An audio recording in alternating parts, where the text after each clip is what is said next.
pussy, Dagwood, you piece of shit. Wanna lick from his asshole, wanna see those tits. Wanna lick from his pussy, Dagwood, you piece of shit. Sunday fucking paper. Sunday fucking paper. The problem is the facts wrong. Who gives a fuck? Glenn Payne and Blondie thinking Dagwood is cock. Dagwood, you piece of shit. Dagwood, you piece of shit. Dagwood, you piece of shit. Dagwood, you piece of shit. Sunday fucking papers. Sunday fucking papers. I just came to lift my balls. I better ask is huge and her tits are small. I want it Blondie's asshole. I wanna see those tits. Want it Blondie's pussy. Dagwood, you piece of shit. Want it Blondie's asshole. Wanna see those tits. Want it Blondie's pussy. Dagwood, you piece of shit.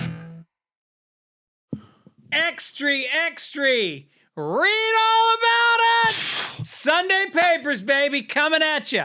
You heard it flop on the doorstep. You're on your second cup of coffee, scratching your balls and ready to learn about the world. Welcome, Mike Gibbons. Someone wrote in this week or whatever that was too grating, that screaming of yours up top. Then check out WTF with Mark Maron, or My Favorite Murder. Whole plethora of choices out there, douche. Anyway, Oh, jeez. welcome, Mike. How was your week? It was good. I mean, it's super weird here. Have you checked out the sun lately? Yeah, it feels post-apocalyptic. It is honestly an orange circle in the sky that you can stare at, which I know you're not supposed to. But this smoke in this region is really unprecedented, I'd say. I mean, we've had it before, but we're on like day like 4 or 5 of just solid gray and an orange sun. Yeah, it's really weird. California, man, it's no break. Year after year, we're getting hit hard, man. 3 million acres between Oregon and Washington and California. That's pretty hard to conceptualize. My 3 worry million is acres. we're early still. You remember the fires 2 years ago that were in the valley, like right here, Westlake Village, and like they came really close, all that. That was November because that's when the Santa Anas hit. Yeah. Santa Ana's usually hit, I think, late October, November. So we're not even there yet. I think this was like an early odd Santa Ana, I think, or an unseasonal Santa Ana, maybe they called it. But this could get really bad, yeah. Yeah, well, we'll get to that story in a bit. I mean, worse. It's already way bad. It could get worse, sadly. Yeah. But, you know, it's not climate change. It's just raging annual fires that are destroying most of the fucking West Coast. And causing, by the way, Denver, Colorado. Yeah. 101 degrees on Saturday. On Wednesday, snow. Like an inch of snow. Stuck on the ground. 2 days later, I haven't talked to our buddy degrees. Jack in Jackson Hole, but they got snow. I know that. Yep. Crazy. We want to thank Rob Dukes for providing this week's song. Holy shit. What a great fucking song that was. I haven't heard it yet, which I know is a weird thing to hear because everyone just heard it. What's it like? It's punk. It's punk rock. I love it. But it's really good. And then, it's just sometimes punk rock can be sloppy. This is tight, well-produced punk rock. The logo comes from David Hughes, who's a regular contributor to our logos. By the way, if you want to get involved, fitzdogradio@gmail.com. Send us your artwork. If you have a fun idea for the logo for the show, we do a new one every week. If you haven't noticed, we also do a new song every week. Love to hear it. Pretty incredible. We're over a half a year into this and it's still coming in. I know. It's very cool. It's one of my favorite parts of the show is going through the music and the art that we get. So we were thinking, right? Like maybe at the end of the year, having like maybe a March Madness bracket of all the songs. Yes. Somehow putting up, or we just list them all, whatever. But no, voting, we have a website. There's a Fitzdog Radio. There's SundayPapers.net, and they'll all be up on that. People can listen. Look at that. All right, boy. All right, we just set a goal for ourselves. I love it. Speaking of goals for yourself, oh boy, this is it. Football season is here. It sure is. If you want to make some bets, the only way to do it is at mybookie.com.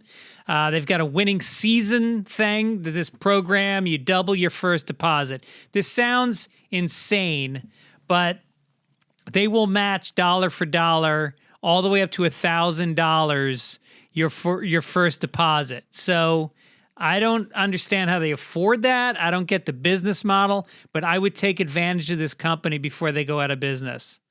I'm kidding. They're solid. They have 250,000 customers, I think. I heard that somewhere. But look, I think they'll do okay. I think it's an investment. What is the Super Contest, and how do you play? It's simple. All you have to do is pick 5 NFL games against the spread each week to have a chance at $100,000 guaranteed in cash prizes. Best part is, MyBookie has thousands of bets to choose from over the full NFL slate, NBA playoffs, live betting, like you can get on and play blackjack, which I did this morning, and I had fun. And it's like, it's a real casino. And my dealer was smoking hot. She had a mask on. I don't know why. But you sit there and you play with other people, and there's like a live action dealer. You're doing it like in real time. No. Real cards. It's not all digital where you wonder how they're skewing the odds. It's like a real person with real cards. Wow. Yeah. So, real dealer with a mask. Did you know where they were? Looked like Reno. It felt like Reno. There was an air of sadness. Some warehouse in Bakersfield. So anyway, the best part is you can do so many different types of bets. Make your picks, win big, collect your cash, use promo code PAPERS, and double your first deposit now. It's a no-brainer. Your winning season begins today, only at MyBookie. Go to mybookie.com, promo code PAPERS. Sign up is fast. I did it. I had fun. You're going to enjoy it. It makes me excited about the new season. I bet gambling's going to be up a lot. Even though it's much harder. Like, I know this could be unrelated, but remember July 4th when we looked out over the valley? It was so intense how many fireworks shows, because normal fireworks shows were canceled. And I think people had this pent up, I got to kind of let loose. Well, now there's also this pent up, haven't been able to gamble, first of all. There's nothing to gamble on. Secondly, people do, if they have not lost their jobs, people are spending less on those things. So I think they might think, I have some money to play around with. I also think there's like a feeling of community when you gamble. I mean, I think that's the biggest selling point of it for me. And when you bet in a pool, like I'm in a betting pool, or you're just betting this way, you're sharing it with your friends. What did you bet? Here's how much I made last week. I think it's a way of connecting. It's also a thrill, and people are definitely lacking thrills. Corrections from last week. Oh, boy. Apparently, I think I said that Star is Born didn't win any Oscars. Lady Gaga won the Oscar for Best Song. Are you sure? I think I read that correction. I thought the person wrote in, you're wrong, because I said Bradley Cooper went 0 for 8 or whatever it was. And I think they're like, you're wrong. Cooper got one because of Star is Born song, but he did not. All right, I'm looking. Lady Gaga got one. Star is Born Oscars. Wait, but I think that's what this guy is saying. All right, she got. What are we saying? She got Best Actress. Oh no, she was nominated for Best. Oh, they were nominated for 7 Academy Awards, and they got none of them. I don't even have to look it up. It lost every Oscar except I think Star is Born won 2 in music. But that did not include Bradley Cooper. I'm reading it right now. A Star is Born went 1 for 8, winning only in the category of Best Song. Here we go. Huh. All right. And that song sucked ass. I hated that song. Oh, did you? Oh my God, it felt so contrived. It was like there's songs where you go like you listen to Into the Mystic by Van Morrison, and you are experiencing somebody who music is pouring through. There's like a transcendent, something magic, something lightning is happening. That song felt like a composer sitting at a fucking typewriter trying to win an Oscar. It was so like melodramatic and shitty. Right. Anyway, welcome to our comedy podcast, Sunday Papers. People loved it when those two sang it, though, on the Oscars. People loved it. Didn't they look like they were going to make out? Yeah, no, they said it was very disturbing, like his girlfriend at the time. And I think then they did become estranged. It must have been a hard watch. By the way, what's with her like Tony Bennett fetish? That seems a little charged in a weird way too, doesn't it? I don't know. I think that's legit. She was on the Upper West Side of Manhattan. If you're growing up just, worshiping, singers and stuff, and you're in New York, Tony Bennett has to be, a huge figure for her. Yeah. My favorite was the movie in Amy, when Amy Winehouse couldn't sing in front of him, and that's in the documentary. Right. And he said every right thing, like he was comforting and just, wasn't fazed by it at all. But it also just showed her respect, Yeah. That's a great movie, Amy. I really liked it. Great movie. You're going to walk away not liking a member of her family. I won't say which. We had a grammar Nazi write in and said that for the plural of Fitzsimmons, it's Greg Fitzsimmons apostrophe. If I want to talk about Greg Fitzsimmons' kids. I hate to reject both corrections. I read this one also. It depends, not according to the Chicago Manual of Style. So, whatever. And this applies to Gibbons, by the way, as well. Yes, when it's singular possessive, it's S apostrophe S at the end of our names that end in S. But again, both are acceptable now because so many people refuse to do that. Yes. She might be talking about the Associated Press style. There are definitely two different styles and they conflict very often. So that's probably what this correction is referring to. Welcome to the most boring podcast on Sundays, the Sunday Papers. The Gibbonses and Fitzsimmonses corrections. All right, before we get into the front page news, let's run another quick ad here. I hope you guys are happy that we're getting some ad revenue. I hope you're supporting these sponsors because it keeps us going. If you don't do the call to action and check these things out, they stop advertising. So do it. Get involved. They're good ads. We've turned down ads. We only do the ones we believe in.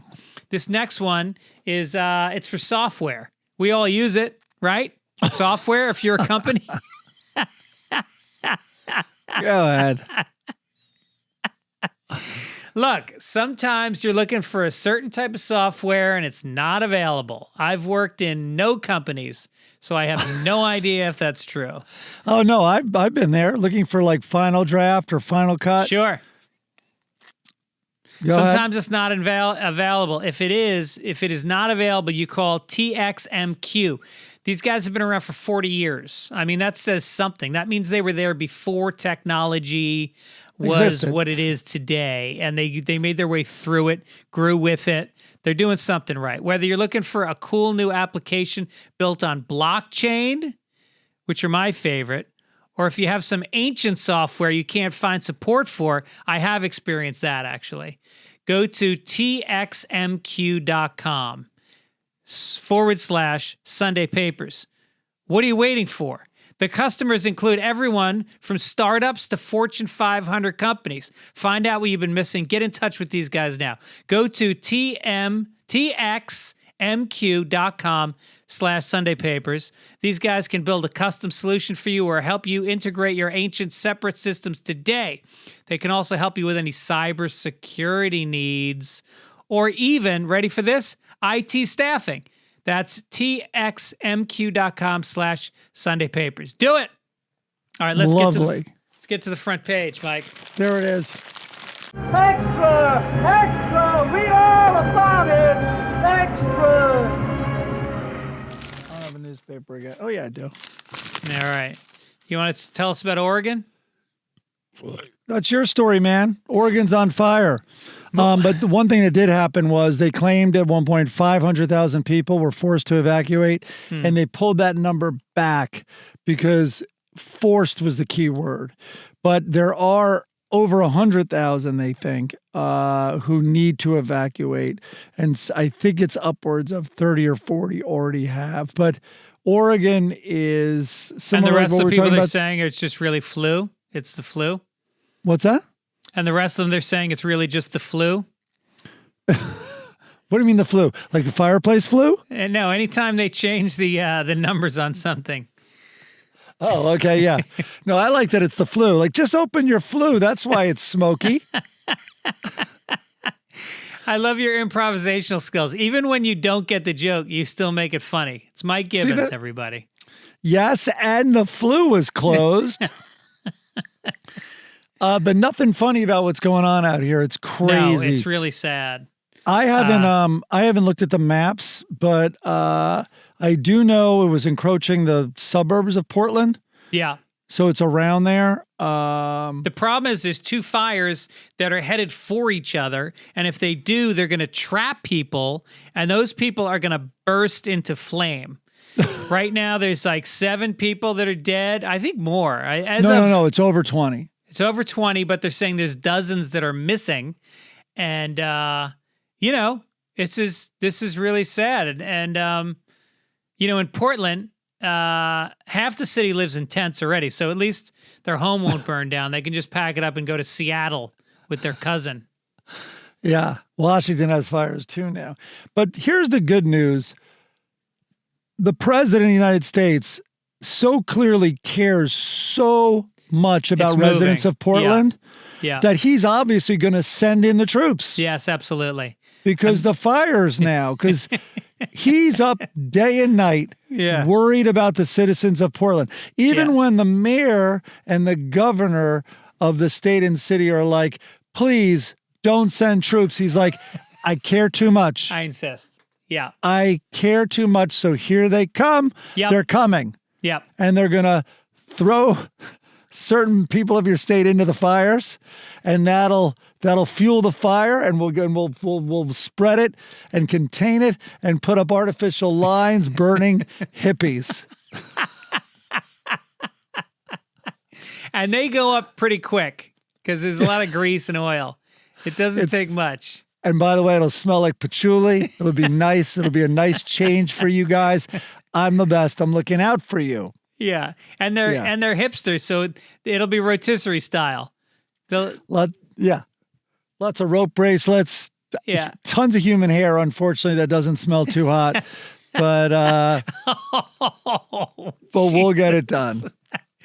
Let's move on to my son just left for college, and I don't know. I'm glad he's going, but I'm a little worried because 6 students at Miami University in Ohio were cited for violating a city ordinance on mass gatherings after they held a house party, despite at least one of them testing positive for COVID-19.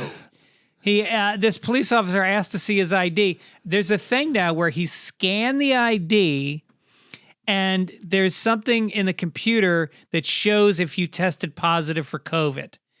And he said to the kid, did you test positive for COVID? And the kid goes, yeah, but that was like a week ago. And then he said, shouldn't you be quarantining? And the kid said, yeah, I'm home. I'm home right now. The place is packed. They're having a fucking party. And he said that there were other kids in the house that had also tested positive for corona. Oh, I was hoping it was just one, because if it's just one, what's the worst that can happen? Yeah, right. But, look, these are college kids. We were in college during AIDS having unprotected sex. These are people who, girls who pass out drunk at a frat house. These are people that take on 6-figure student loans with an impending depression. They're known to take a risk. Yeah, I think they'll be, yeah. Well, that's what's happening everywhere. But I would like to point out that it's still, to me, a Florida story just because the Miami name, even though it's in Right. Ohio. Right. Like, just that's all you need. You just need to sprinkle a little Florida on any problem, and it gets so much worse. Yeah, and you know, it would be a problem if people from Florida ever left Florida because they would bring some of that stink with them, but they don't. It's the end of the line. You go there when you've run out of places to go, and you live paycheck to paycheck, and you can't get out. Yeah. It's the bottom. It's like there's all these dysfunctional marbles in the United States, and they'll just, what's the lowest point? It's Florida. They're all going to roll into Florida. It's even like, and then you have like the bottom of Florida and then the Keys. And if you want real losers, go to the fucking Keys. Those are people that are, they are Tom Waits. They are Ernest Hemingway. They're people that are going to the end. Yeah. Yeah. Why'd I have to drag Tom Waits into it? I don't know. Let's go to this one. You want to read the one about the sperm donor? I love this story. This was in, I forget where I saw this, maybe The Atlantic. Sperm donor 9623 was a genius who spoke 4 languages. Oh. Yeah, no, really impressive. So Wow. a lot of women anyway. But donor 9623 wasn't who he said he was. He wasn't in graduate school. Huh? He had never even finished college. And the lies began to unravel in 2014 when the sperm bank accidentally revealed his name, Chris Agiles, or I guess Aggeles. And they also revealed his email address and a message to a group of mothers. By then, the sperm he'd produced over 14 years had been sent to multiple states and 3 countries, resulting in at least 36 children. The mothers who got curious Googled him and found a comment that he'd left online about, quote, hearing voices. Keep in mind, at that point, the moms are probably like, I wonder what language the voices he's hearing in because he speaks 4 languages. So they later found out he had been hospitalized for mental illness. Oh. He had been on disability, was suicidal at one point, and pleaded guilty for burglary, all before or during the time he was donating sperm. Damn. Yeah. So it sounds like this guy could. Sounds like the only thing he was good at was jerking off into cups. For 14 years. Okay, so wait, let's back up. He's a genius who spoke 4 languages, and he's going to keep going and selling his sperm for 14 years? He's the most underachieving genius I've ever heard of. Right.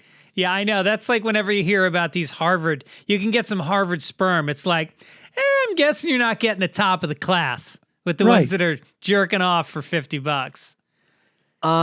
It's so crazy. So anyway, but a lot of the courts say, and I learned this for the first time reading the article, a lot of the courts deny the wrongful birth claims, saying it's to protect the children. So not many wrongful birth, which is the term, claims are successful in courts. And a lot of people shy away from doing them because I guess this is interesting. One thing the courts pointed out, I guess, was what it looks like to the children. Like, let's say you're one of these moms and you're like, what the fuck? This isn't the product I ordered. Yeah, right. Like, wait, is there any return policy? Yeah. This thing is half derelict? Yeah. So that's... And I love that, like, they leaked his email address. So now you're a kid. You're trying to find your dad. The last thing you want to see is it's a Hotmail address. You're like, oh, fuck. What a genius. He's stuck with Hotmail? Maybe it's big in France because he speaks French, I assume. And his Hotmail address is jerky$at hotmail.com. He lives in front of the sperm bank. Why is it a bank? Are people trying to rob it? Is there security? Sorry, that's a really stupid fucking joke. I'm pretty sure it refers to the deposits. Somebody had a joke about A sperm bank, the more you deposit, the less. I'll look it up. Maybe, Chris, will you look up that joke? It's more like an Sperm bank. ATM. The more you deposit, the You go less. there, you put something in, and you take your cash. That's what happens when I jerk off into an ATM. I then reward myself. What's U.S. next? deficit, $3 trillion for the first 11 months of this budget year. This is a record. Never has has America had this big of a deficit.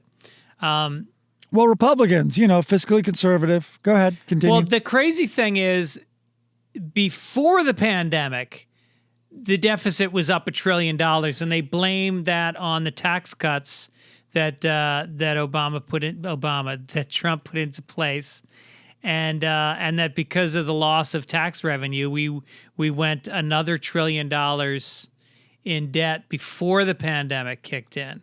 All right. Let me say something that's not political, all right? So everyone who's going to complain, just shut the fuck up.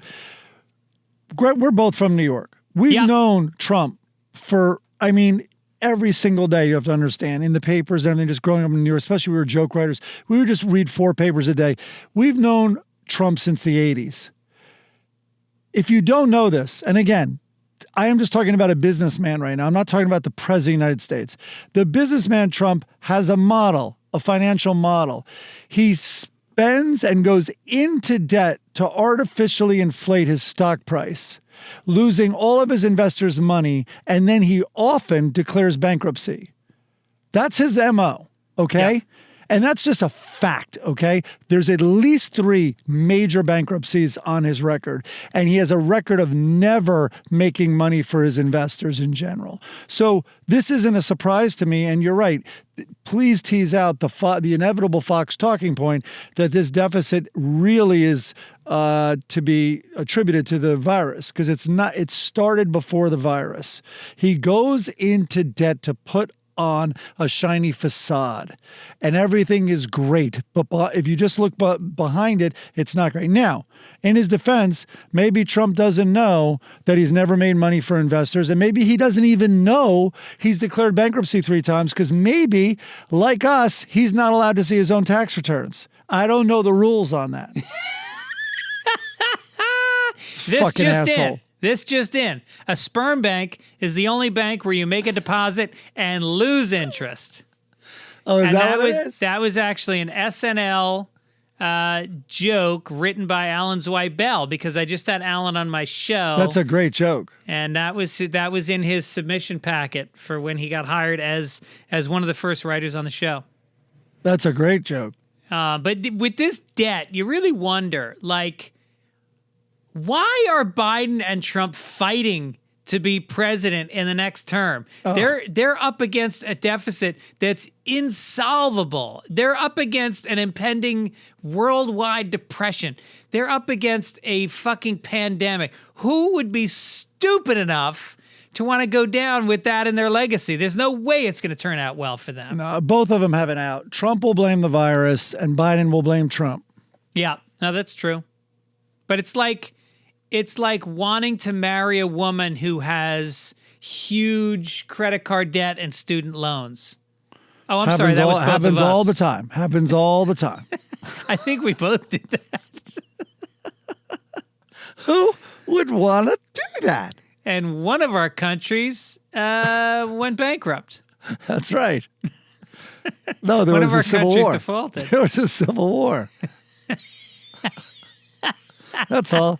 Now there's 2 countries, so beat that. And there's still reparations, yeah. Let's go to international.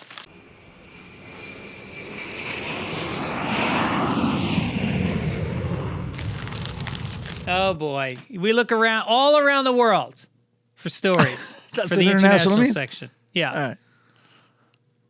There's a woman who was barred from entering one of France's most prestigious art galleries, apparently because she was wearing a low-cut dress.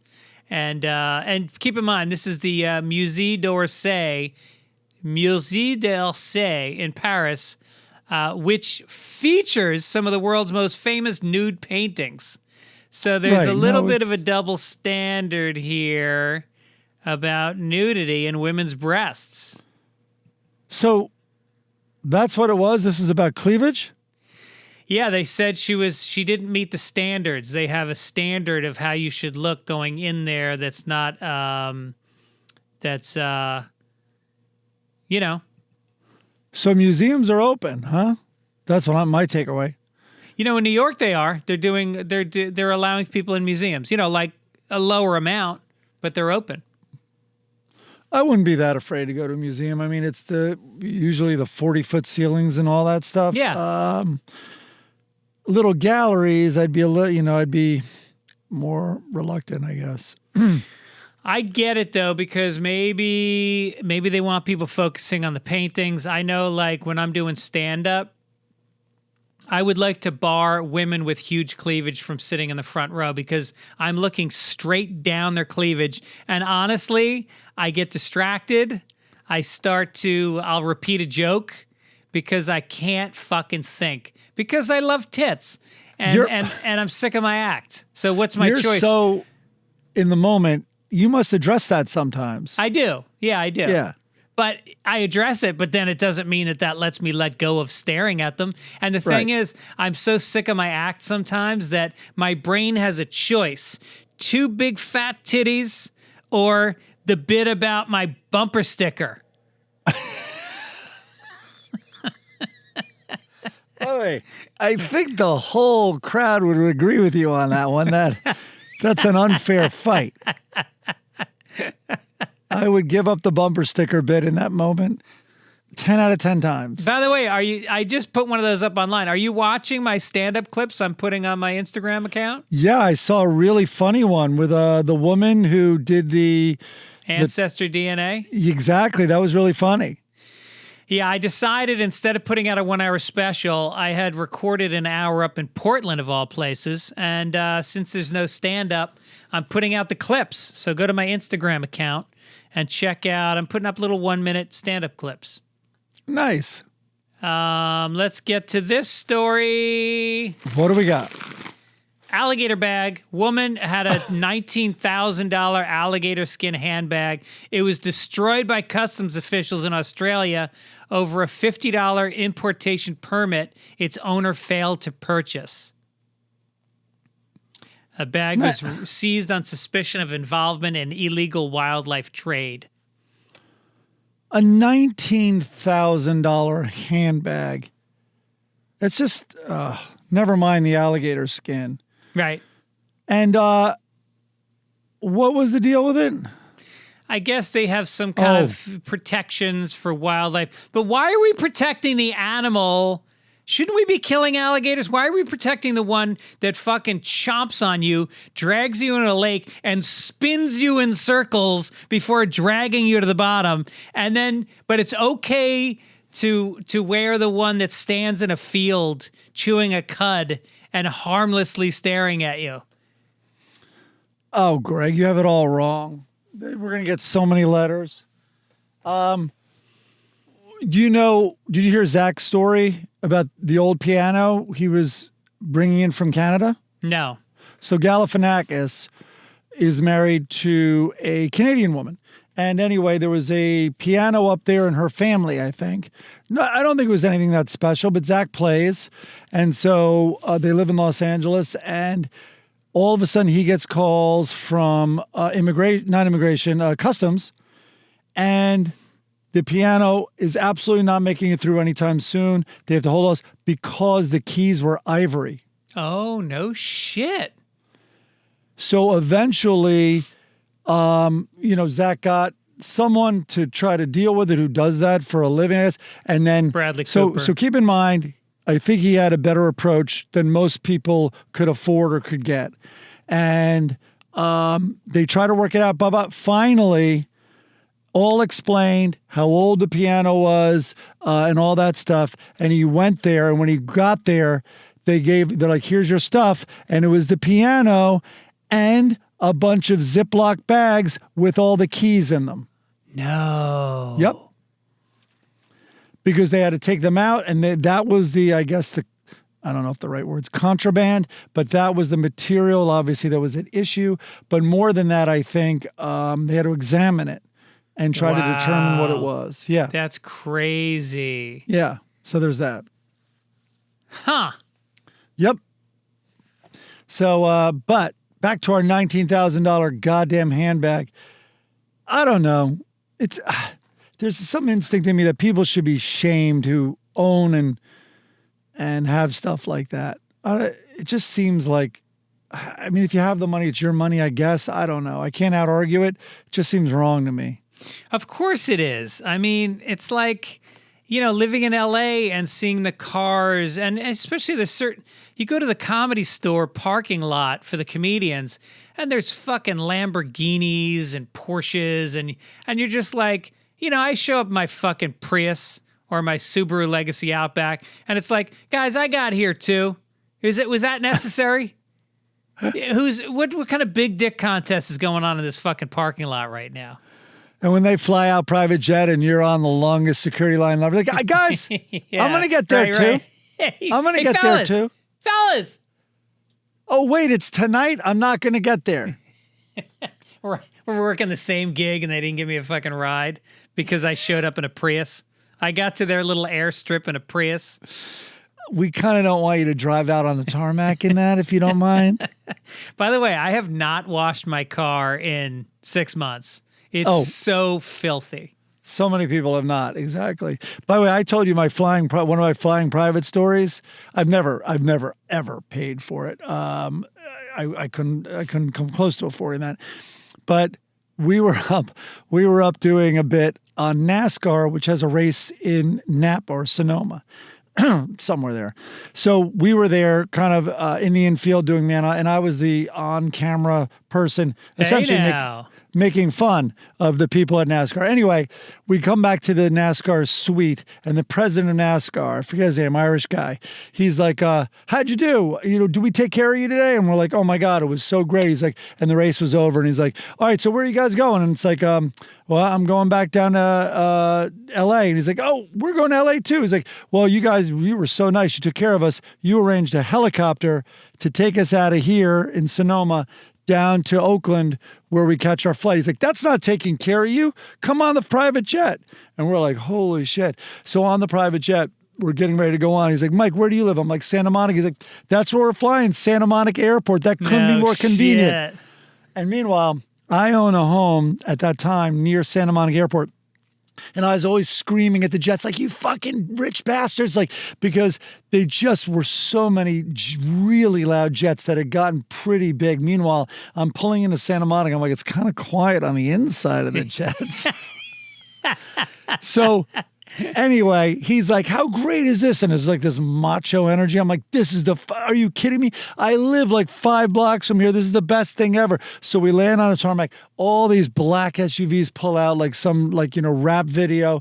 And he's like, let me give you a ride home. I'm like, great. And I hop in and he drives me to my house. He's like, all right, take care. I'm like, thanks, man. I go in the house and then I have to go in the house. I have to put down my bags. I then have to get a taxi to long-term parking at LAX where my car was parked. Did you realize that at the time before he dropped you off? No, the whole time I'm like, this is great. Yeah. That's hilarious, dude. When I was starting out doing stand-up, I'd only been doing it for maybe a year at the most, maybe a year or two. And then I got a chance to open for Damon Wayans at the Faneuil Hall Comedy Connection. And what a fucking comic. That dude is one of the most underrated comics because he's had an acting career. People don't think of him as his stand-up, but he started with a set on Thursday night that was brand new. He's like, I'm doing all new shit. He had tons of notes, and he went up Thursday night, and it was like, Friday night, first show. Whoa. Saturday night, crushing with that with that hour. It was crazy. So anyway, he was going to New York, and I lived in New York at the time, or I was going to New York at the time, and so I said, he goes, oh, I'm going to New York too. Do you want to ride? And I go, what do you mean? He goes, well, I got a limo, and you can ride in the limo with me. Meanwhile, I had my car in Boston, and I was supposed to be driving to New York, and I got in the limo with him, and I drove the 4.5 hours, fucking laughing the whole time, like getting to know him. And then I got on a Greyhound bus, and I went back to Boston, and I got my car, and I drove back to New York again. What? Yes.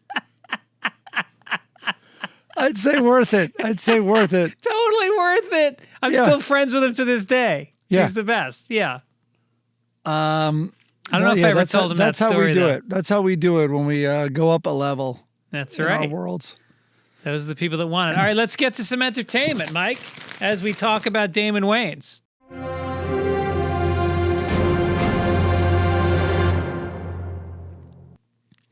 Well, what do you want to do first here? Well, Candace Cameron Bure, she's the one, she was on Dancing with the Stars. She was on Fuller House. She's this kind of like all-American Christian type figure. And she has a lot of Christian conservative followers on social media. They were not happy when Bure posted a photo on her Instagram story showing her posing with her husband, Valerie Bure. Husband. In which he had his hand on one of her breasts. She had a response Jesus for those who pissed. were bothered.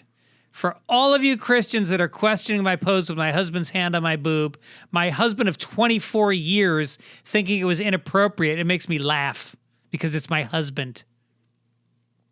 Does it make it less sexual that his name is Valerie and he looks like a homosexual? Did you see the picture? I didn't see the picture. He's got on like gay loafers and a gay shirt. That's an interesting response because is she assuming Christians don't like a husband touching a boob? I guess. Because the real issue they had, obviously, was she posting it publicly. Yeah. Like, people don't care if you're naked. They care if you're naked outside of your house and then you're putting those pictures online. Right. In the public. So that's a weird response for her. Are you defending the Christians? Well, she's Christian, so I hope I'm not. But I hope I'm not. Also, yeah, I don't know. Christians have a pretty high tolerance for like fucking little boys for one. So I don't know if they're going to be that outraged. I think she might be blowing this up a little bit. By the way, I want to take umbrance with that because you know that rabbis have the same frequency of molesting kids as priests do. You know, we get a bad rap. I don't believe that. No. I don't believe that for a second. It is true. I'll look it up right. Chris, why don't you look at Chris Denman, by the way, our producer, who pulled that joke before about the sperm bank. There is no Chris, why don't you look that way. up? Get the stats on rabbis. Well, rabbis can be men or women, but male rabbis and how often they diddle kids. And don't cite the study done by the Vatican. Let's start there. There's no way. It's because rabbis can be married. Yep. That automatically is a screening system of sorts. I am not saying married guys cannot be pedophiles at all. I am just saying that the Christian church has a unique problem, and one of the parts of the problem is they're not allowed to marry. They're not allowed to have sex. Rabbis are allowed to have sex. So that is going to skew this already. Well, they're allowed to have sex, which opens the floodgates. I say don't let them have sex at all. Just tell them to follow the rules. Priests aren't even allowed to masturbate. Sorry to interrupt. I know. Can you imagine? Can you imagine not being allowed to masturbate and then masturbating? How fucking sweet that would feel. It would be pretty great. Breaking the law. So anyway, she's fighting back against these people, and I mean, I think she should say, look, it's not like he's touching a natural breast. I have to see this photo. I'm sure not. Oh no, she's nice. She was on Full House. This is full C cup, like solid. Well, that's unchristian. Also, sexualizing your body artificially. Yeah, I guess so. Oh, of course it is. God's work wasn't enough. Although, what's more sexual than a girl with cleavage and the cross hanging right in between it? It just draws your eyes right. It's like Jesus is just standing there going like, Stop looking at these tits, but check out these tits. It's like he has his hand on both of them. Like, look at me. Look I at it. bet you wish you were here right now. And then later on, you're like, watch your eyes, God. Yeah. Talk about nailing. I'm going to nail these two things later on. That's right. You want to talk about SeatGeek? Yeah. So SeatGeek Stadium, I guess it's Chicago. That's what the story was. It's so funny. I read the article twice. It never said it. But SeatGeek Stadium is installing a new disinfecting doorways for concert crowds. So the concert is this Mexican, I don't mean to laugh, but the Mexican hip hop stars Ovi and Nathaniel Cano. And they're bound to draw quite the crowd, which I fully believe. Do you know how many concerts happen in this town? Sold out Staples, sold out Forum, 100% Spanish speaking. Oh, absolutely. Look at the soccer stadium. Yeah. It's unbelievable. Right. But huge acts that I'm just in the dark about. Anyway, so every other row of seats will be marked with tape, and 6-person pods will be constructed on the field. And then you also can't get inside without having your temperature taken, and then you pass through a futuristic disinfecting doorway system. It's a portable doorway device. It looks similar to airport security machines, and it not only provides the temperature screenings, but a disinfectant. It's about 6 to 8 second process, and you're turning and rotating as you get sprayed. And there's 3 different technologies. There's an overhead ozone, as well as the atomized disinfectant, and then the far UVC. I don't know what a far UVC is, but that's the light. It disinfects those outer layers, this guy said proudly. Then Dr. Emily Landon, the chief epidemiologist at the University of Chicago Medicine, said, while this may make you feel really good that somebody's been bathed in a mist of alcohol, when you get past that mist, whatever's coming out of their mouth, if it's got COVID in it, it's still coming out of their mouth with COVID in it. Right. You haven't done anything to solve that problem. Yeah. You're spraying them. Oh, Right. You're spraying the outside. COVID's on the inside. That's insane. Although I think if it's a kid rock concert, they should also spray deodorant and birth control on them. Yeah. I was thinking also, like, maybe I will go see a Fish concert. Can they cleanse them? Can they just clean those dirt bags? Those earth pigs? Clean those earth pigs. Yeah. Maybe get under the sandals they're wearing. Yeah, Do a get little the scrubbing. undercarriage. Make it like a car wash. Like a civil rights riot. Just fucking hoses.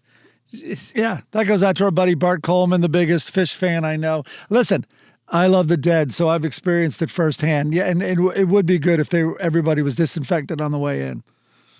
Maybe if it's a Rolling Stones concert, they spray Viagra and cholesterol medication. These jokes write themselves, people. Let's do that section where we talk about what we watched this week. Movie reviews. I have a good week to report. Okay, what'd you see? First one that I'm not finished with, it's a multi-part documentary series on HBO called The Vow. Have you heard about this? No. Oh, you guys will love it. You and Aaron should watch it. So the series follows a number of people deeply involved in the self-improvement group Nexium, which looks like just Roman numerals because it's all caps NXI, what looks to be a V and an M. But they call it Nexium. And the series takes a deep, nuanced look at the organization faced with various charges, including sex trafficking, racketeering conspiracy, and it's all against its highest members, and most notably the founder, who you get to know, this Keith Raniere guy. And he was convicted in June of 2019, and he's currently awaiting sentencing. So it was up in upstate New York. Like, I think their headquarters were in Albany. The funny part about this documentary is the first part, like all of these cults, there's obviously some good things. You know what I mean? Did you ever see the one that took place in Utah or whatever it was? It was a famous documentary like last year. I forget the name of it, but this really charismatic guy had everybody, and they built a city. It was incredible. But Bogaviska. I don't know if it was that. Yeah, the guy was from India, and then he came over here. Yeah. So even that cult, the stuff he's saying was, actually, made a ton of sense. So I kind of respected that about this. Like, it shows you that, all right, the people aren't that crazy, like for getting involved and stuff, but it slowly builds. And of course, great documentaries that are multi-part end on their like holy shit moments. They end each episode. So the first one was kind of like something's not right. And then I won't tell you what the second sort of cliffhanger ending was. I think there are 3 episodes as we record this on Saturday. I'm thinking they come out Sunday night, because doesn't HBO roll everything out on Sunday nights? Yeah, Sunday night. But anyway, it's fascinating. This guy's very charismatic, and this award-winning filmmaker, it's kind of about him and how he got involved. He was with them for 12 years. And by the way, Ellen celebrated this guy's film. It was like, what the bleep? Remember, there was a DVD. I don't know if you were still at Ellen, but it was like, what the bleep is this? And it was basically talking about how positive energy actually changes your molecules. Yeah. And it was very much kind of like The Secret, putting positivity out there. That's the guy. He's the director of that film, got suckered into the cult, was there 12 years. But the only reason I bring that up is because he documents everything. So they have footage of everything they're talking about. Wow. Yeah. Like he recorded every phone call about it even. Because I was confused. I was like, are these recreations? That's kind of cheesy. They're like pretending to do this phone call again from memory, and it's not. He had recorded them. Yeah, I hate documentaries that do that. They do recreations while you're watching them. What's his name does it all the time? Not Errol Morris. Well, he does also. Yeah. He has actors now. He's taking it to a new level. This is very stylized. They do that, and you will be confused. Like it shows the woman outside the house while she's calling him. They play that recording, and I had to pause and be like, what am I seeing? So they didn't recreate the audio, but they did shoot her today outside a house. So that was confusing. But anyway, It's a great documentary. I have another one too, but do you have anything? What did you do? Oh my God, what a week. What a cinematic week for me. My family sometimes likes to watch movies ironically, and my daughter asked us to watch the Twilight series with her this week. So we watched all five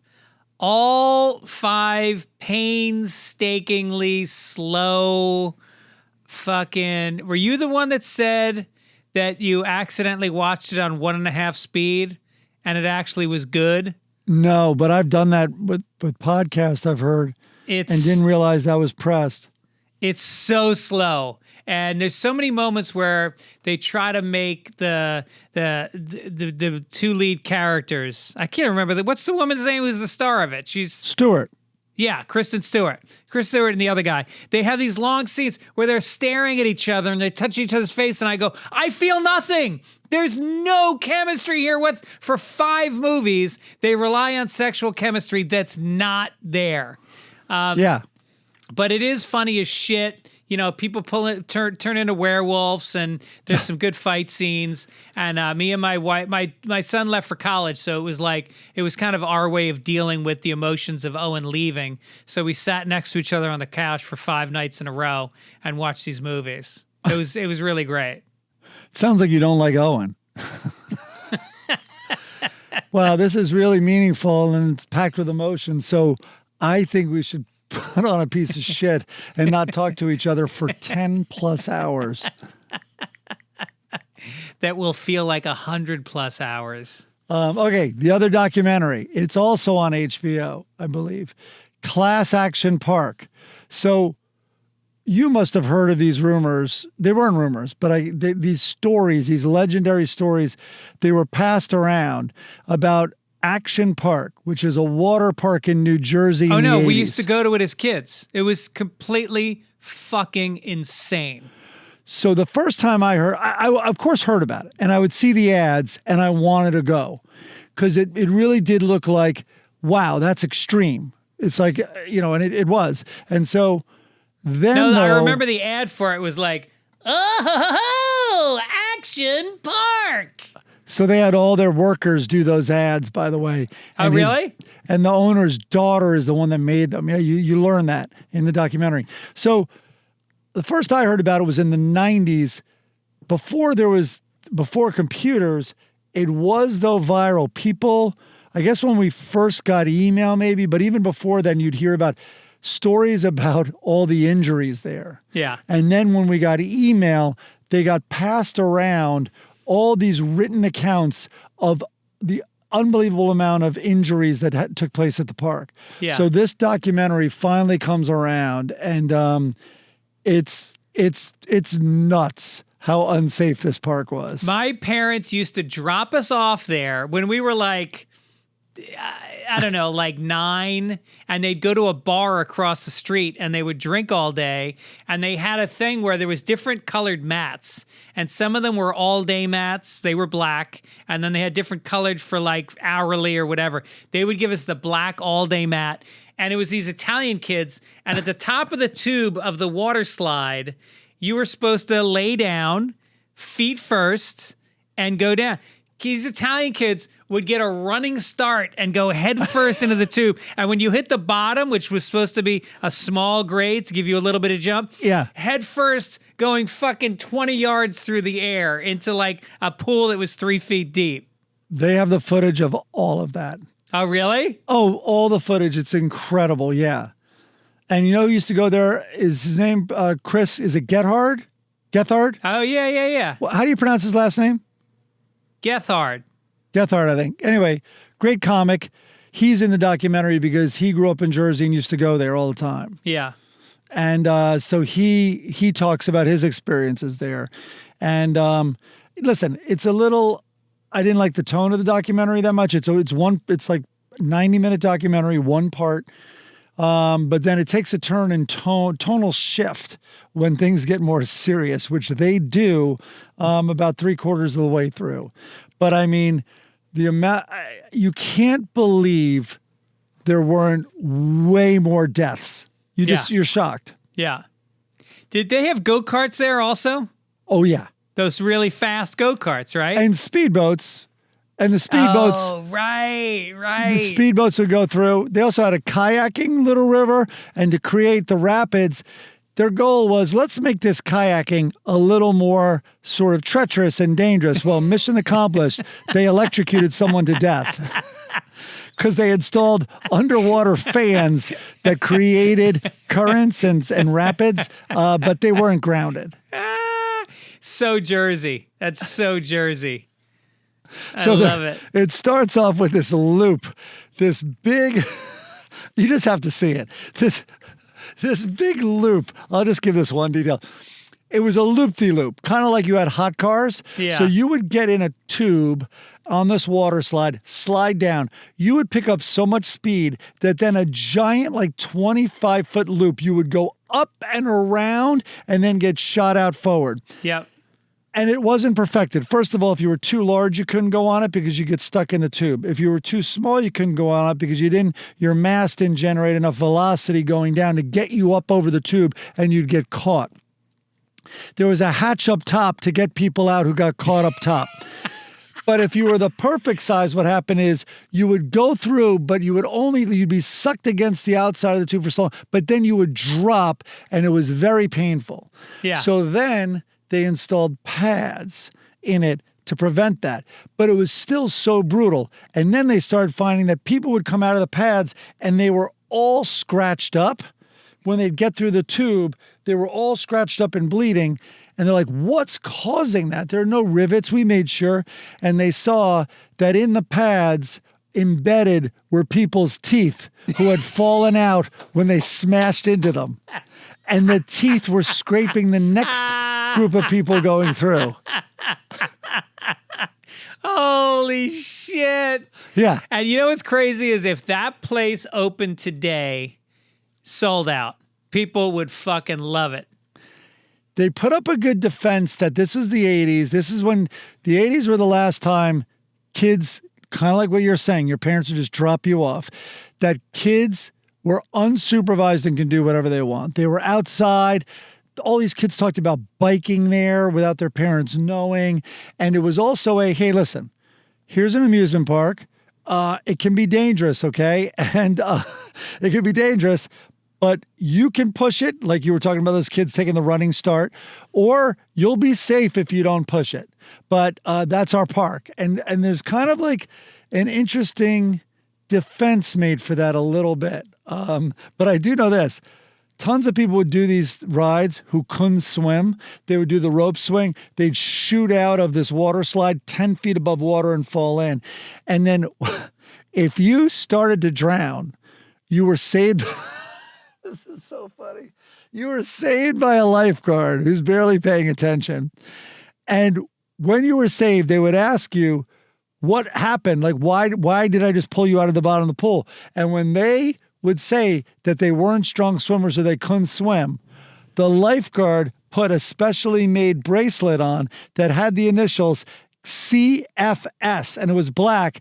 And that was a heads up to all the other lifeguards. When they saw a black bracelet in their line, they had to pay more attention because CFS officially stood for can't fucking swim. So Jersey. Can't fucking swim. The best. And I paused the documentary saying, like, that is not what it officially stands for. And I can't come up with what those initials could possibly stand for other than that. I think they really I don't know what was more stand for dangerous. that. Us hurling ourselves down these ramps into shallow water or being driven home by my parents who were drinking highballs at Rusty's Saloon for 7 hours that afternoon. Well, this charismatic character who created the whole park, he was very into fests, and even from Germany had like an Oktoberfest like tent and stuff dismantled, and the brewery, I think, I'm not kidding, and set up there. So they had this giant, and they had huge Irish fests for St. Patrick's Day and all these holidays, and then very big German brew fest with authentic German bands. So everyone was getting hammered. They showed the parking lot, and I could see your car in there, like all those. They did have the right cars in the 80s for drinking and driving, though. They were like tanks. Yeah. Caprice Giant classics. metal, cars. Right. And the bar across the street, I remember it was at the time the largest bar in America, like the actual physical bar itself. It was like a loop, and it was the longest bar in America. Yeah. Oh, you guys will love this then. You guys tell your sister, tell your brother to watch it. Great. That's great. Yeah. All right, Mike, let's hit some sports.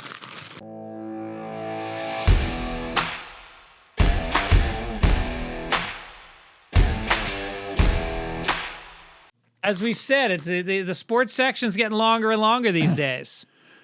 Well, I mean, think about it. Right now, we got football, hockey, basketball, golf, tennis. It's and like forgettable baseball. And baseball. Yep.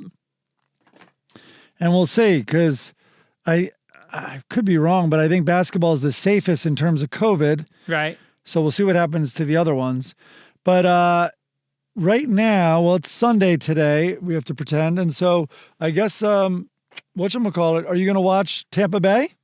Yeah, I can't wait to see. They're not ranked very high. Oh, really? In the power rankings, they're in the bottom half. Huh. But we'll see. With Gronkowski and Brady, they could explode out of the gate. Florida men. Right.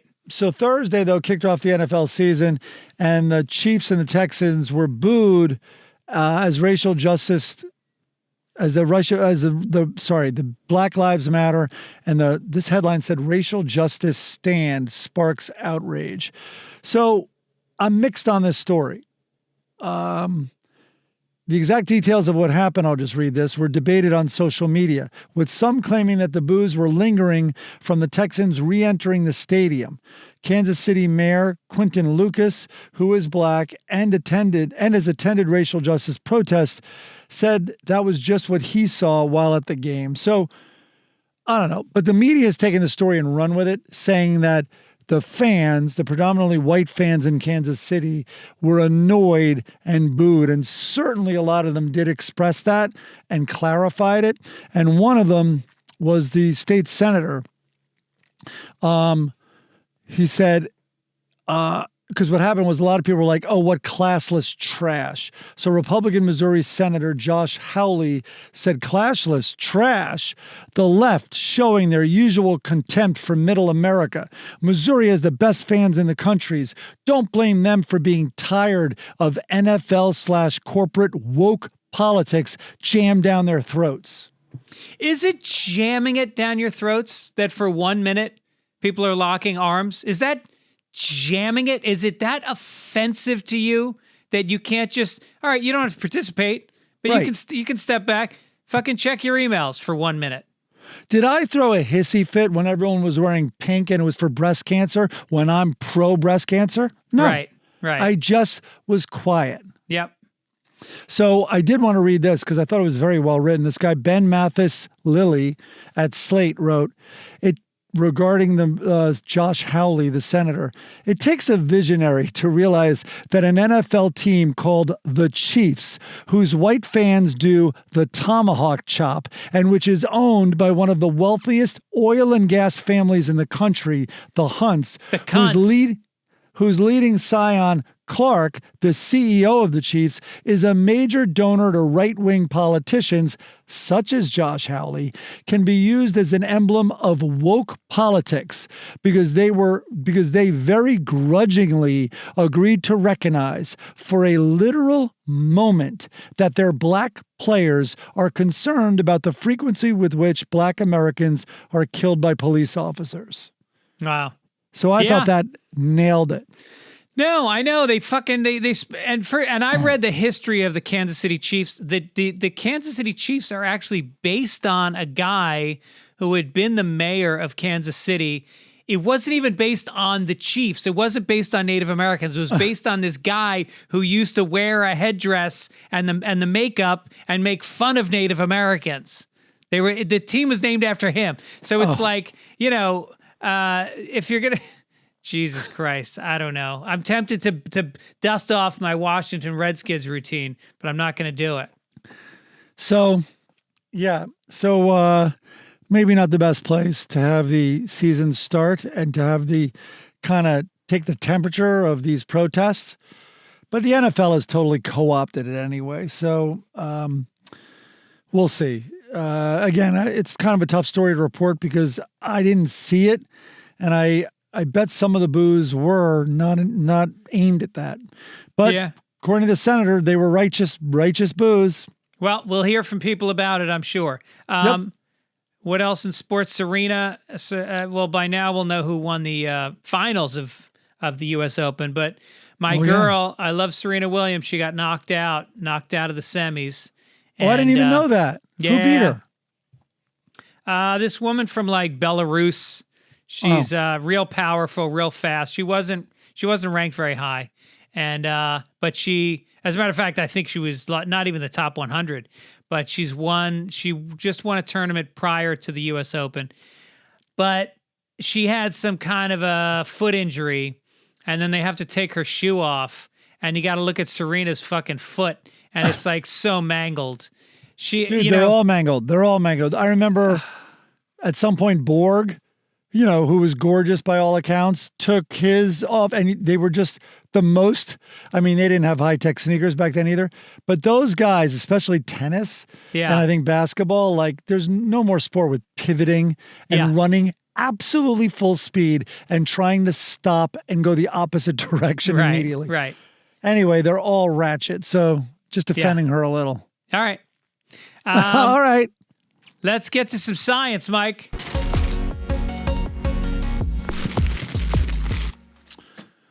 Okay, go for it. Your story first. My story. Yeah, we got two animal stories here. Yeah. So there was just this study that said hearing, quote, "I love you" from their owner makes pups' heart rates skyrocket by 46%, a study shows. Wow. That's all.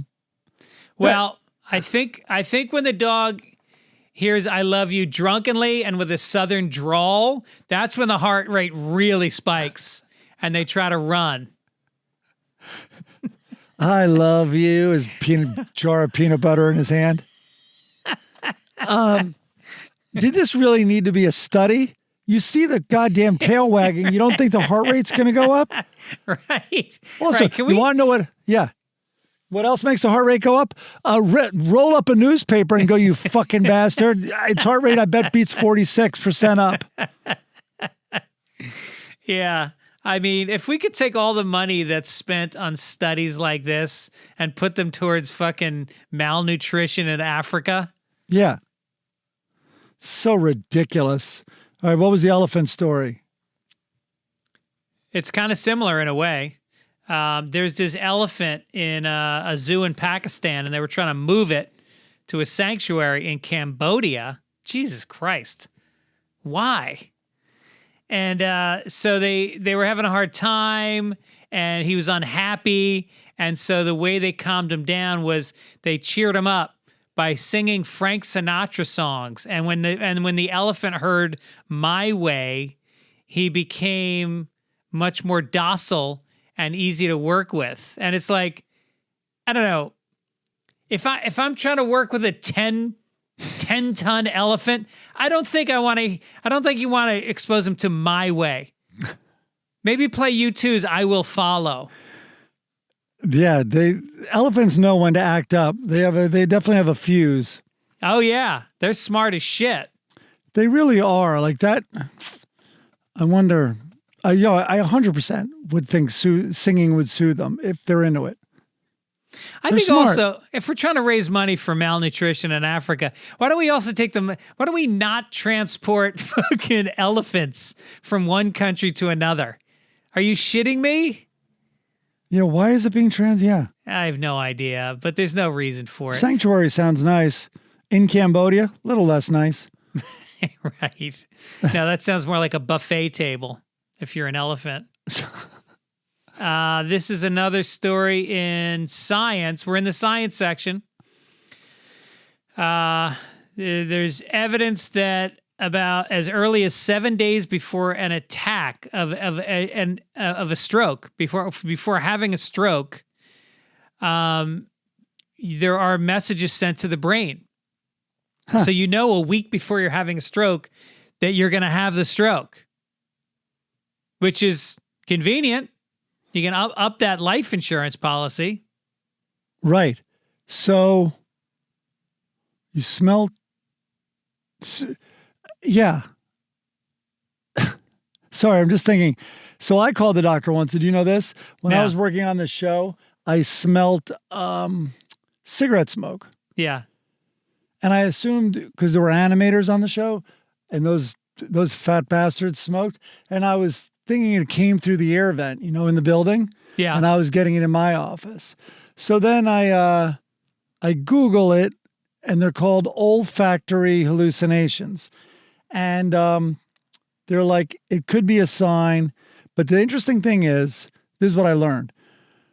When you smell something that's not there, so when you smell something that's not there or you see something that's not there, that's usually not a stroke. That's a, what is it called? It's another... A silent but deadly? It's basically another brain fart, which is not a stroke, a seizure. It's a seizure. Is that like when they say you smell toast? That means you're having a seizure or a stroke? Well, not a stroke from what I learned. Yeah. A stroke is when things are missing. It's when you don't see something or when you don't smell something. I could be wrong, but those are generally. So anyway, I call our health insurance, which you have my health insurance as well. I call them and I'm just like, and normally it's like, I get someone, I don't even know where they are. I'm like, yeah, I want to see my doctor on Sawtell. And they're like, all right, let's see. What is it? They're okay. The 2 weeks he has an appointment. So I go, they're like, what's the problem? I'm like, well, I think I'm smelling cigarette smoke when it's not there. They're like, hold. And all of a sudden, nurse on the phone. Tell me more about this. No shit. Okay. can you come in first thing tomorrow morning? No, Wow. I never. And I was like, oh no, now I wasn't worried at all. Now I'm worried. So yeah, they had me go get a brain scan. Wow. And meanwhile, all right, so I was with the doctor. They did a brain scan, right? My grandmother died of Alzheimer's. My mom's terrified of it. I'm forgetful as fuck, which I know is unrelated, but I'm pretty convinced I'll get it. So meanwhile, she is looking at the scan of my brain on her 2-panel big computers. And I'm like, so how does it look? And she will only talk that it looks, she doesn't see any activity of a seizure or anything like that. But I was like, well, how's the rest look? Like, I know there are images like where you see blood flow or you see like a dead zone, like a coral reef that's dying. I'm like, am I a coral reef? And she's like, no, you're not. It occurs to me, I talk about medical stuff too much on this. I never, ever go to the doctor or hospital. But anyway, sometimes it makes for a good story. It'd be so funny if, like, you get transferred to a nurse, you go in the first thing in the morning, the whole thing costs you fucking $8,000, and then you're in your office that afternoon, and some writer from the next show comes walking in with a cigarette dangling out of his mouth. Yeah. Hey, you guys got any toner for the printer? The problem was I started smelling it at home too. Yeah. So something's going on, they think, but it might just be little synapses. But I like this. So is the new Apple Watch going to tell us? Because I don't listen to any messages my body sends me. Yeah. That would be good if the Apple Watch could tell you're having a heart attack, because then it could also make a reservation at a hospital for you. Wait, you're joking. That's exactly, they already do. No. Well, not they call an ambulance. They can call help for you. Wow. And it can tell if you're having a heart attack. No shit. Yep. Damn. I believe the new one does that. Yeah. How many years are we from having the chip in our brain? Well, that's what it is. It's a chip on your wrist. Yeah. And that we talked about that in Science many episodes ago, but Elon Musk is putting those chips in, and they're in animals already successfully, I think. And if you're Italian, you've had a chip on your shoulder since you were born. Let's do some business. A lot of making fun of the Italians today, huh? United Airlines is being sued, for packing the NFL charters, the charter planes, with young blonde crews. Woohoo. Well, you're assuming they're women. They are. United Airlines Holdings packs its charter flights for sports teams with young blonde crews and bars older flight attendants from working the plum routes, according to a new lawsuit. The flight attendants, a black woman who has worked for the airline for 28 years and a Jewish woman with 34 years of tenure, say that they both tried repeatedly and unsuccessfully to get assigned to work these charter flights, which I read the article have a lot of benefits, first of all. There's, I think, a different pay structure and all that. Also, you then get like special tickets to the games are often offered to you and all this. And I think you stay in a higher tier of hotel. So they said they were unable to get work on the charters because they weren't on, quote, preferred lists that were based on team preferences, according to the complaint. They said they later discovered that young, white, blonde attendants with less seniority were given the assignments. Yeah. United created a despicable situation, the woman said in the complaint. It's as if decades of laws and policies preventing discrimination based on age, race, and ancestry and gender simply did not exist. This is another example of the whole woke bullshit happening. I mean, the truth is, the younger stewardesses are better about giving you warm nuts in first class. It's just fact. Meanwhile, the NFL said, yes, no, listen, we totally hear them and we support the flight attendants of United Airlines. And what's the number at American Airlines? Because if those two old bags are on this flight, it messes with my mojo.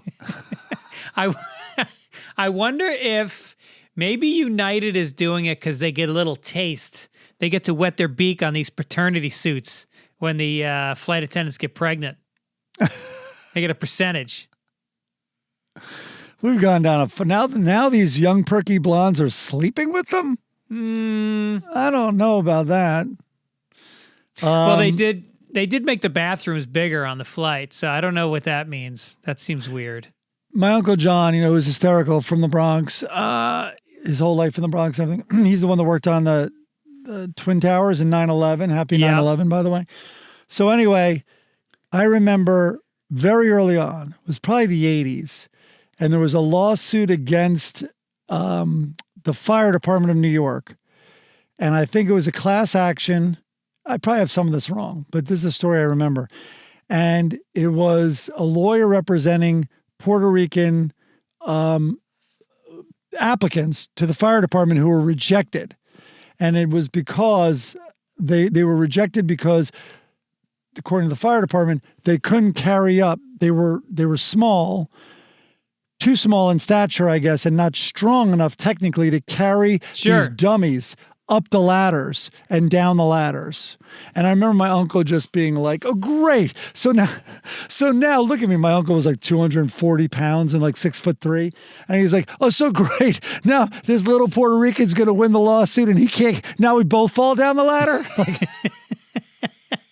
But he raised kind of an interesting point, which I think the law has carved out. If there is a physical need, that can be a disqualifying quality, can it?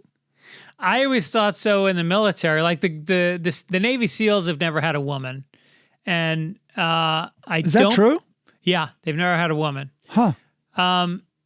It just seems logical. I mean, look, I've seen some incredibly capable women in the military, on the police. I mean, I've seen videos of them doing everything a man can do on an obstacle course.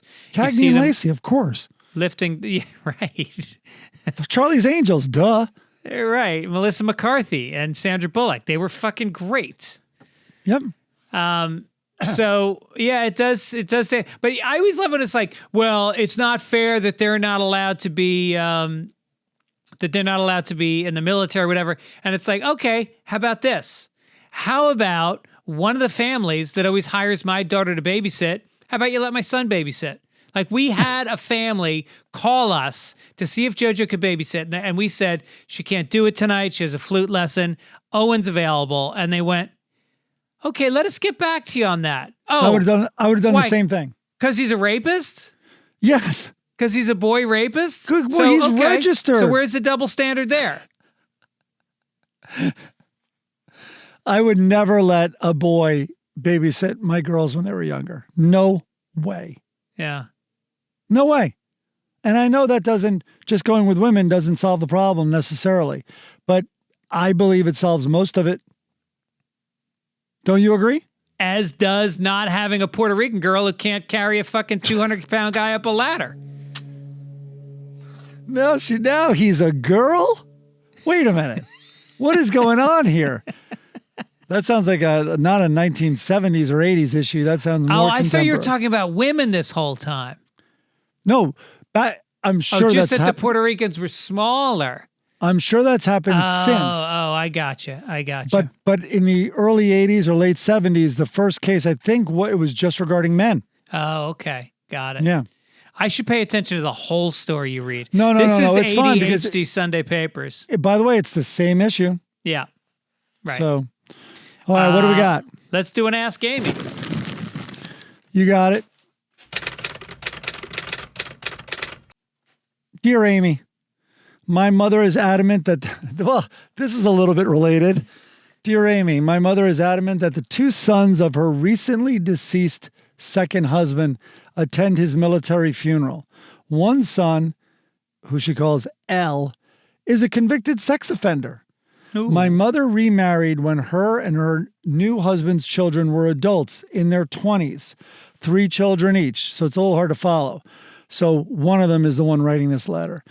L sexually abused his brother's daughter, my brother's daughter, and his own daughter, and exposed himself to my daughter. All victims were tweens when he sexually abused... were tweens. When he sexually abused his daughter's friend, the police arrested him. His prison term ended last year. What? How the fuck does that prison term end? Not only that, it wasn't until he sexually abused the daughter's friend that the police arrested him. Jesus. My mother's late husband championed the offender, saying, quote, he earned back his trust without ever saying how. He insisted that we all welcome him back into the family. My mother has brought this under the heading of Christian forgiveness, like moving priests. That was not in the letter. Right. Frankly, I do hope the best for the offender. I want him to live a productive life and never hurt anyone again. I am not out for retribution. I just need him to never be in my life. His actions broke a trust that cannot be mended. His membership to the family terminated when he abused our most vulnerable. My mother is livid that the offender's brother will not go to the funeral if he is there. I will not go if he is there. What is the right thing to do? Signed, won't forget. I don't know. You could consider letting him come, but only if you're going to put 2 fucking bullets in the guy's head afterwards. Fuck this guy. He should not be out of jail. And where is the father? I mean, first of all, the mother should want to kill him too, but guys are usually the ones that, snap to violence first, even if it's righteous. Right. They better have an empty plot next to the father to put this new guy in if the other dads are going to be there. Yeah. Or if I were there. And all the victims are going to be there and she wants him to attend? And there's such a high success rate with pedophiles. Like they're just cured, especially in prison. Oh, yeah. There's no recidivism whatsoever. It's that's sick. Well, listen, Amy, what did she say?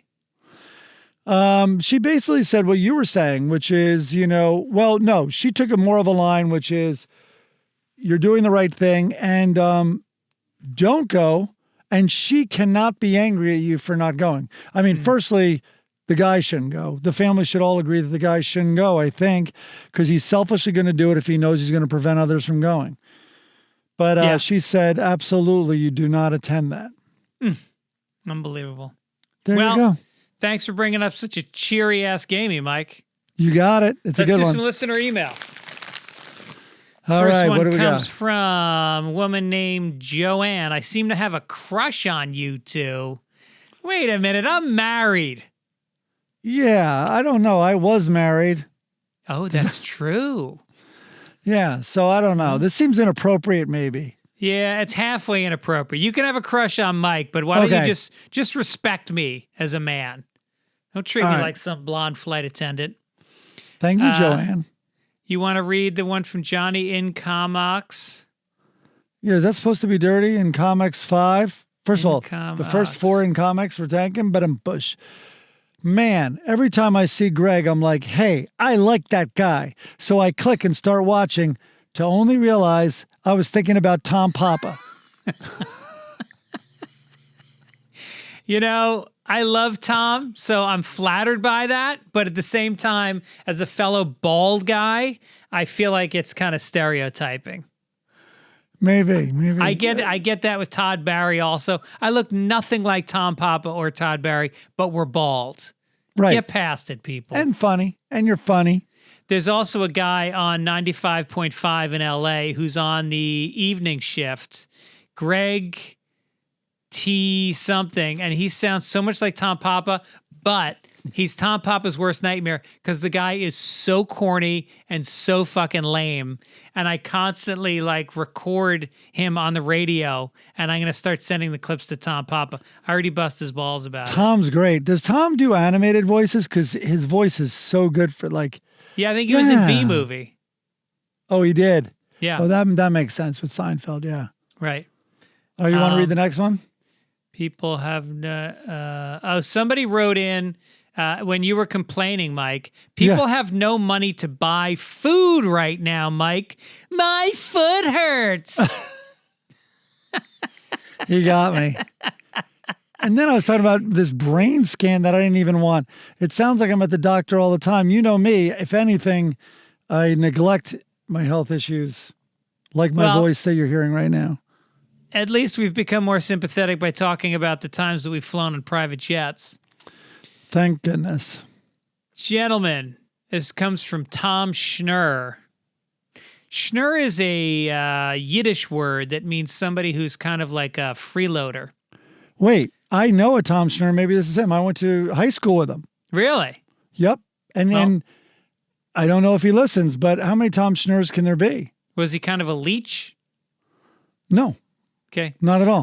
Gentlemen, love the podcast. Thank you. On Thursday, you were talking about Ford's appointment to vice president. Fun fact about Gerald Ford. He's the only person to have served as both vice president and president of the United States without being elected to either office. The Tom I know did like fun facts, and he was smart. He was the smartest guy in our class. So maybe. Right, because Ford, we still never established how Ford ended up as vice president after, was it Spiro Agnew was Yeah, he was jettisoned because indicted? of the tax and corruption, yeah. So he got to be VP without running on a ticket, and then obviously he stepped up when Nixon stepped down. So lucky him. There it is.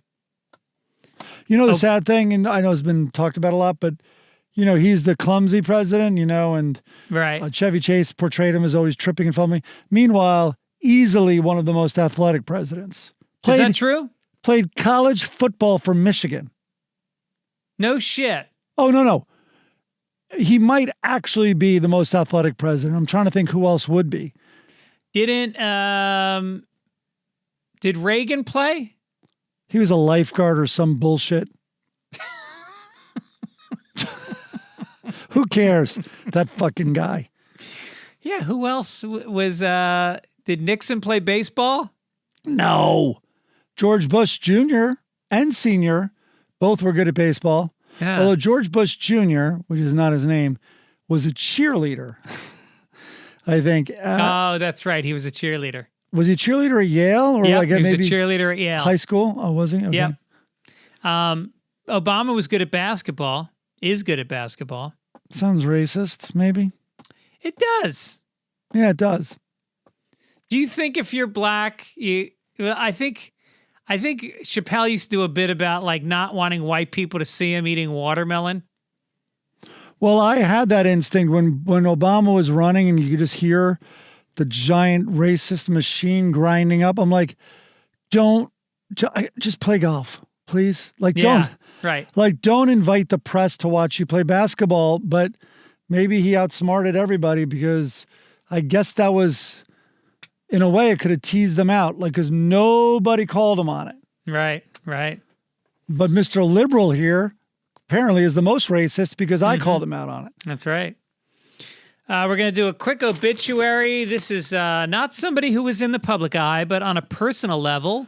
Mike and I are very dear friends with Matt Malloy, our buddy, and he lost his mom this week, Betsy, who was a very sweet lady. I got to spend a bunch of time with in her life. She was just celebrated her 61st anniversary with the dad, and it's just one of these people that, you know, certain people go through life and they accomplish things in a quiet way, but they have effects on people's lives. She was a teacher who raised 3 boys and got her master's degree while raising them, and So sweet, too. yeah, and you know, she worked in hospice when she got older, and then she interned. It was kind of full circle because she was under hospice at the end. But a wonderful lady, and we send our wishes out to the family.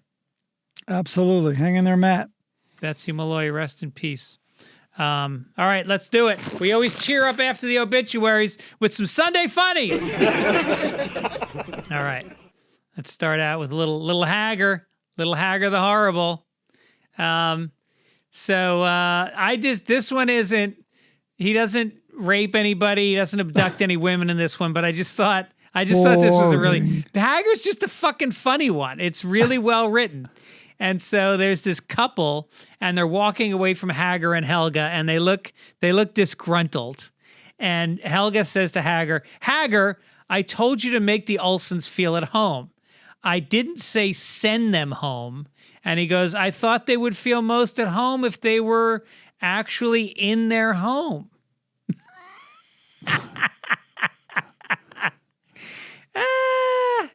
That's good. So you see, he's multi. So not only is he a pillaging rapist, but he's dim-witted. He's dim-witted and a poor host. He's not a two-dimensional character. Right. Now, He's I know much a lot of richer than douchey that. people. Like, I know a guy whose father's pretty famous, and he's a famous douchebag in what he does for a living. And he happens to be, he's hosted me. He's the most elegant, generous host you've ever met, and the best father and husband you've ever met, but a fucking screaming asshole in the workplace. Wow. Hager's both. Hager's a shitty husband and host as well as being a marauding rapist. All right, what do we got next? We got a little Andy Cap. Always love the way they treat each other. Andy and his wife. First frame is a cloud with stars popping out of it and feet and fists coming out of it. So there's a brawl going on. There's two people punching each other.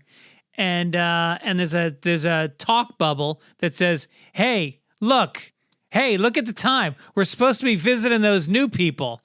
Cut to the second frame, Andy and his wife walking arm in arm down the street. Third frame, come in, make yourselves comfortable.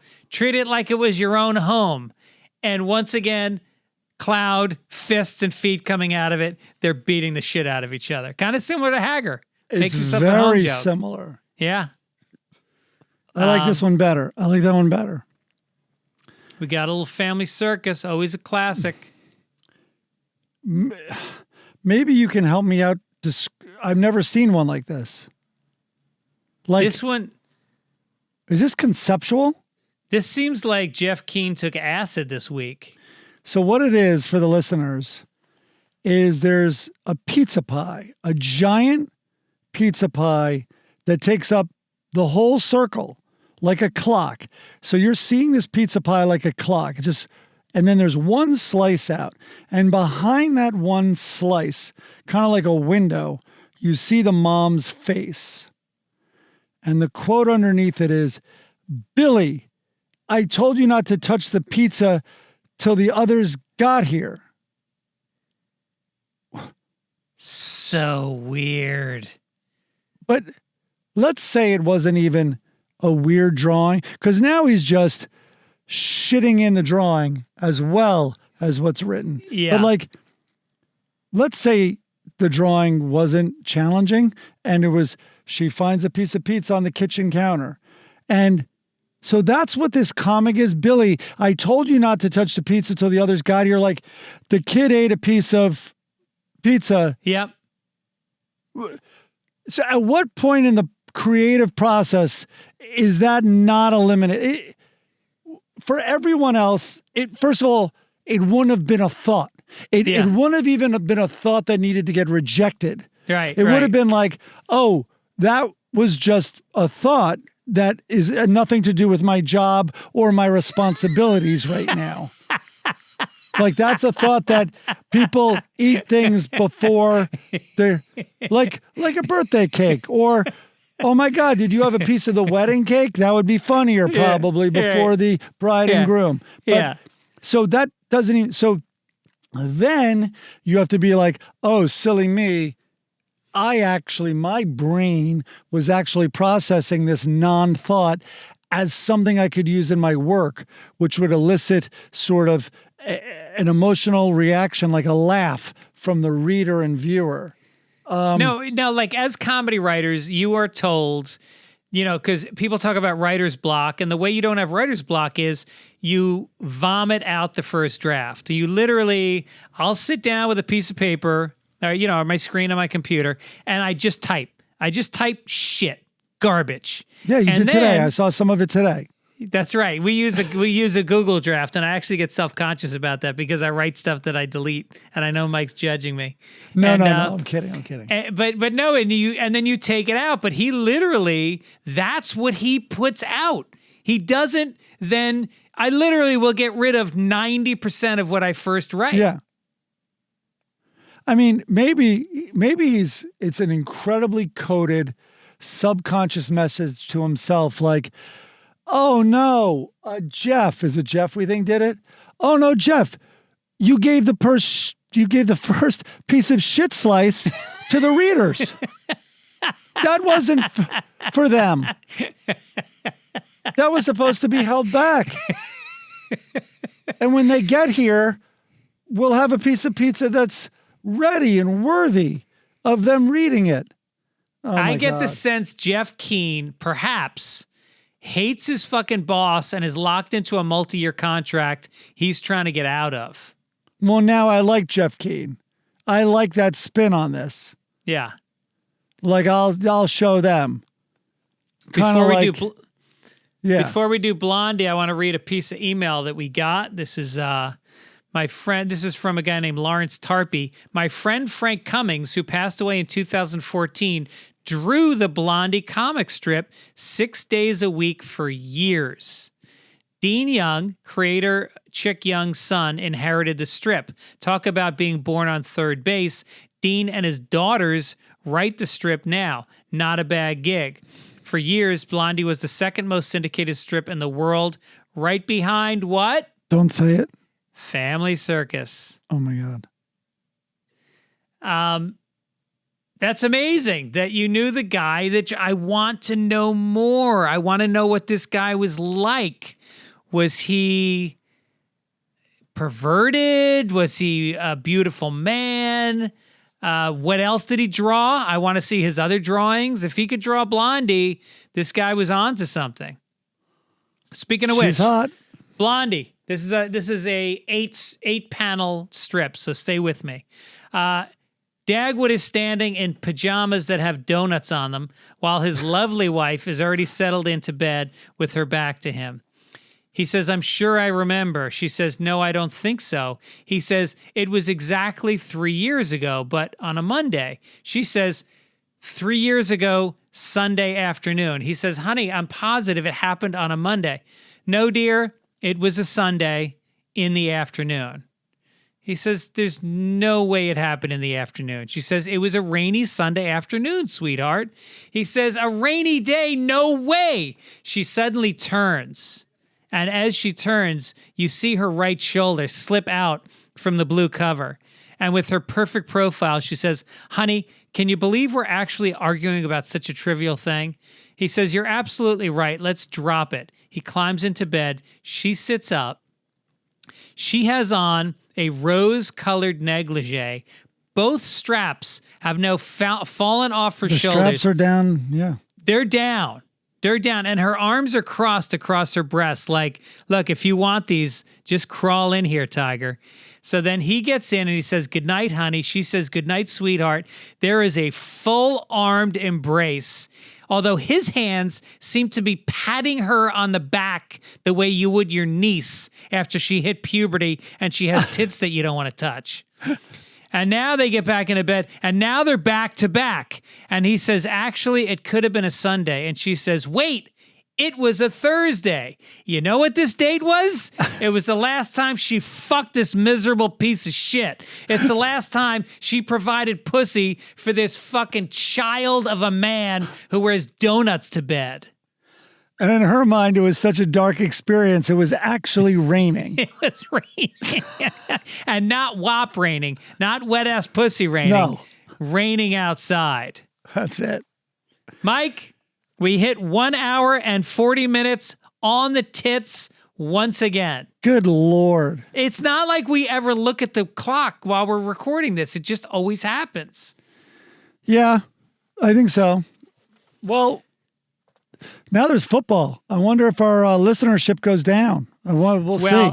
Or up. If you are watching football, don't forget, go to mybookie.com, put in code PAPERS, and get yourself $1,000 in matching money for your deposit. Also, don't forget our other sponsor, which is txmq.com/Sunday Papers. Let them get involved in your business for all of your software needs, including cybersecurity and IT staffing. Mike, have a wonderful week. Maybe we'll play a little paddle tennis this week. What do you think? I think so.